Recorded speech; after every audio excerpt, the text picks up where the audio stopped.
You made a point previously saying that you can't be 5'8" and an alpha. I never said that, and I don't think anyone here has said that. I'm 5'9".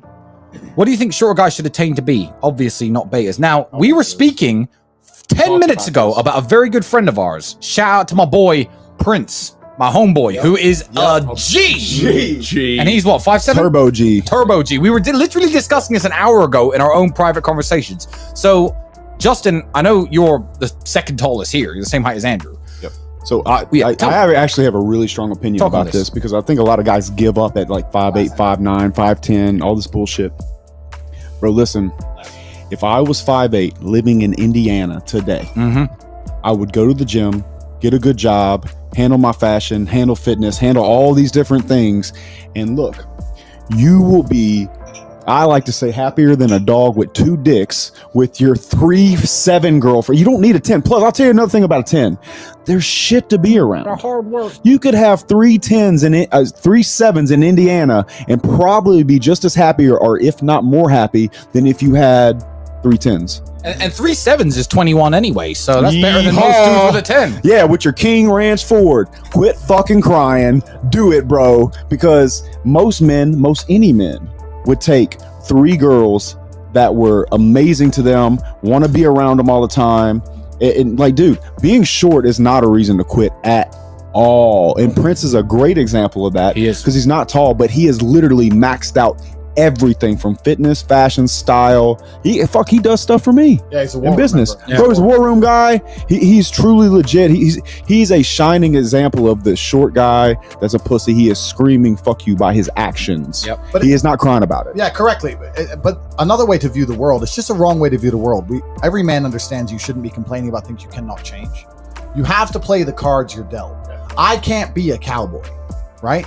Justin's a cowboy, right? I can't be an Australian. Sterling's an Australian. I can't be a dickhead. Tristan's a dickhead. you have to accept your role and you have to play it, right? To be born a certain height and then to sit there and go, what do I do? I'll tell you what you do. You become the best version of yourself, just like everyone else does.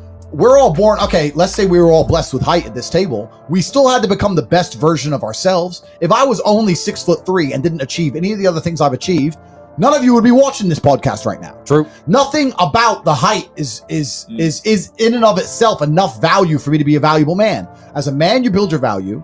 You are born with the cards you're dealt. Sure, it'd be ideal. Look, I'd love to be 7 foot tall. I'm not.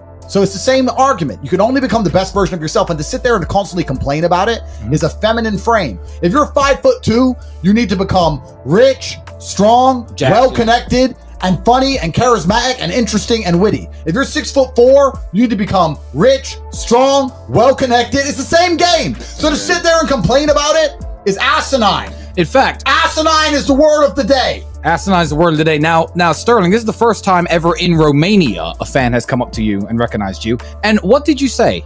He was a good-looking dude, handsome, tall, full head of hair. But he was, if I'm being honest, scrawny, bad fashion, bad haircut.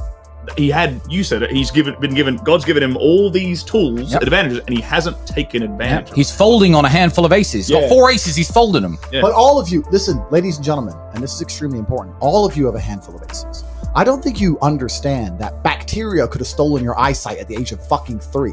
You could have been in a car crash at 4 years old and lost your legs. You have any understanding of how lucky you have been. This is pure luck. There's only luck has kept you fully able-bodied, sitting there, capable of learning and listening and becoming something.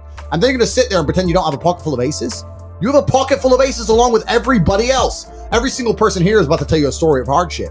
I would actually guarantee that most of the people watching this podcast had a better start than most of us. 100%. And here we are. So you have this whole frame I don't like. It's a question I get a lot. What do I do if I'm not rich? What do I do if I'm not tall? What do I do if I'm not handsome? I'm uninterested. We're not females. If you come to me and say, I'm an ugly chick, what do I do? That's a genuine question because then you're fucked, right?